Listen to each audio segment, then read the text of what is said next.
네, 최근 지역에서도 이슈가 되고 있는 미투 운동에 대해 자세한 이야기 나눕니다. 김하윤 기자, 오늘 관련 기자회견이 있었죠? 네, 그 더불어민주당 소속 여성 의원들이 실제로 경험했던 성희롱이나 성차별 발언들을 털어놓았는데요. 직접 한번 들어보시겠습니다. 예를 들어서 내가 벗겨보진 않았지만 속살이 쪘을 거라는 등 이런 발언들. 그다음에 외모 가지고 또 이야기를 하고 이런 것들 다반사예요. 예쁜 의원이 타주면 커피가 맛있을 텐데 라는 얘기를 한다던가 우리 예쁜 의원은 여기 옆에 앉아보라던가 이런 얘기들이 하는데 난 칭찬으로 한 건데 왜 그렇게 받아들이지? 이 사례들을 직접 들어보니까 더 심각하네요. 네, 한 화면에는 나오지 않았지만 한 여성 의원은 모 남성 의원이 악수를 하면서 손가락으로 손바닥을 살살 긁는다든지 해서 불쾌한 일이 있었다고 밝히기도 했습니다. 여성 도의원, 시의원들조차 이런 일을 당하는 것이 비일비재하다는 것이죠. 이 항의를 하고 싶어도 다수인 남성 의원들이 조례발의에 협조를 하지 않는 등 의정 활동까지 영향을 받는 분위기여서 나서기가 쉽지 않다고 합니다. 그리고 성희롱 사건 하면은 최근에 김제시 사례를 빼놓을 수가 없는데요.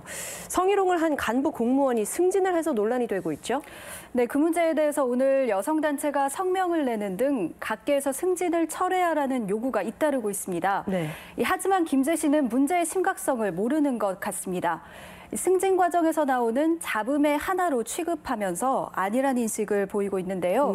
이 성희롱 사건에 대한 김제시의 문제 해결 방식이 여전히 피해자를 위한 것이 아니라 이 문제 자체를 별게 아니라고 생각하는 남성 중심적인 권력 구조, 그 시각에서 벗어나지 못하고 있는 모습입니다. 그렇습니다. 이 나도 피해자라는 미투 운동이 인권 문제이기도 하잖아요. 도내에서 최근 불거진 인권 침해 사례도 여러 가지가 있죠. 네, 그 고창군수 부인이 한 여성 공무원을 사적인 일에 동원하고 폭언을 하는 등 갑질을 해서 논란을 빚었고요. 또 최근에는 전북연구원 소속 박사가 상사의 갑질과 폭언을 폭로하기도 했습니다. 이 지역사회라서 그동안 쉬쉬했던 것들이 최근 미투 바람을 타고 수면 위로 올라오는 모양새입니다. 하지만 전국적으로 확산되는 그 미투 운동에 비해서는 좀 지역사회에서는 여전히 미진한 거 아니냐는 의견도 나오고 있는 것 같아요.